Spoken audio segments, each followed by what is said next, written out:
أعوذ بالله من الشيطان الرجيم بسم الله الرحمن الرحيم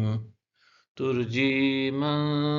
تشاء منهن وتؤوي إليك من تشاء ومن ابتغيت ممن عزلت فلا جناح عليك ذلك أدنى أن تقر أعينهن ولا يحزن ويرضين بما آتيتهن كلهن والله يعلم ما في قلوبكم وكان الله عليما حليما۔ ان میں سے جس کو چاہیں مؤخر کریں اور جسے چاہیں اپنے پاس جگہ دیں، اور جن سے آپ نے کنارہ کشی اختیار فرما رکھی تھی آپ انہیں طلب فرما لیں تو آپ پر کچھ مضائقہ نہیں۔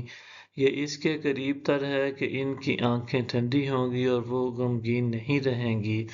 اور وہ سب اس سے راضی رہیں گی جو کچھ آپ نے انہیں عطا فرما دیا ہے، اور اللہ جانتا ہے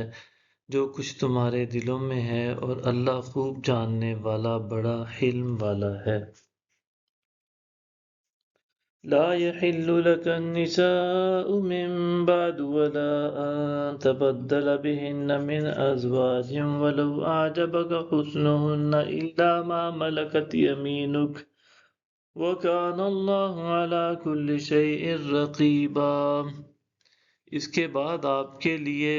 بھی اور عورتیں حلال نہیں، اور یہ بھی جائز نہیں کہ آپ ان کے بدلے دیگر ازواج لے لیں،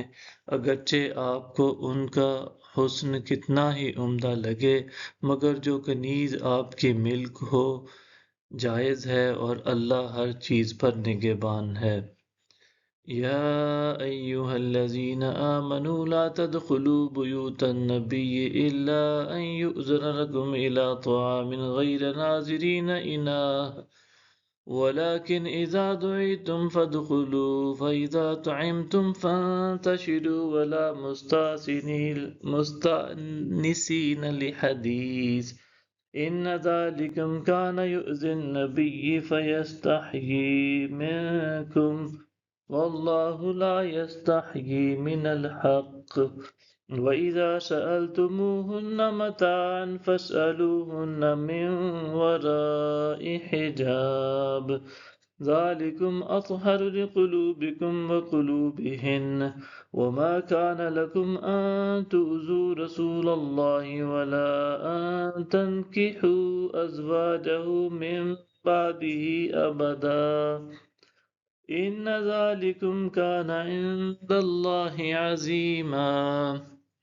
اے ایمان والو، نبی کے گھروں میں داخل نہ ہوا کرو سوائے اس کے کہ تمہیں کھانے کے لیے اجازت دی جائے،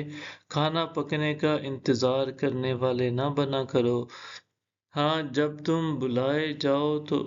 اندر آیا کرو، پھر جب کھانا کھا چکو تو فوراً منتشر ہو جایا کرو، اور وہاں باتوں میں دل لگا کر بیٹھے رہنے والے نہ بنو، یقیناً تمہارا ایسے رہنا نبی کو تکلیف دیتا ہے اور وہ تم سے شرماتے ہیں، اور اللہ حق سے نہیں شرماتا۔ اور جب تم ان سے کوئی سامان مانگو تو ان سے پس پردہ پوچھا کرو، یہ تمہارے دلوں کے لیے اور ان کے دلوں کے لیے بڑی طہارت کا سبب ہے، اور تمہارے لیے ہرگز جائز نہیں کہ تم رسول اللہ کو تکلیف پہنچاؤ، اور نہ یہ جائز ہے کہ تم ان کے بعد ابد تک ان کی ازواج سے نکاح کرو، بے شک یہ اللہ کے نزدیک بہت بڑا گناہ ہے۔ صدق اللہ العظیم۔